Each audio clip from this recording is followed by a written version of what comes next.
It's completely normal to be worried about your finances while you're at uni. But don't worry, there's a lot of ways to stay on top of your money as a student. From funding your studies to earning extra cash, here's some top tips on how to make your money go further.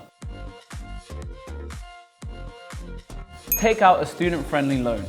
Tuition fees can seem a little confusing at first, but most students take out a loan to cover them. You can also take out a maintenance loan to cover your general expenses for things like living costs, travel, and more. And you won't need to pay these loans back until after you graduate and are earning above a certain amount. Look out for scholarships.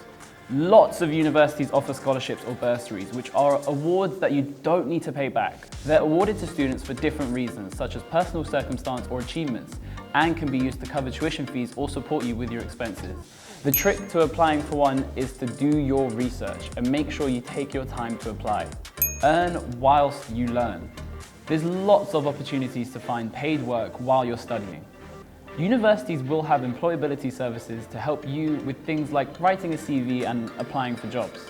You can also take up a student job, like a student ambassador role on campus, which means you can work around your timetable, get experience, and earn some extra cash. Make your money go further. There's lots of ways you can keep on track of your spending. You can make the most of your money by budgeting for the important things like living costs, bills, and essentials. As a student, you'll also get loads of discounts to take advantage of, so you can save more money on your extras too. You can get an NUS card to get good deals on things like days out and treats, so you can make the most of student life on a budget. That's just a few ways that you can make studying at uni more affordable. Check out our website for more information on what it's like to be a student at Middlesex University. Thanks for watching, and hopefully I'll see you around campus soon.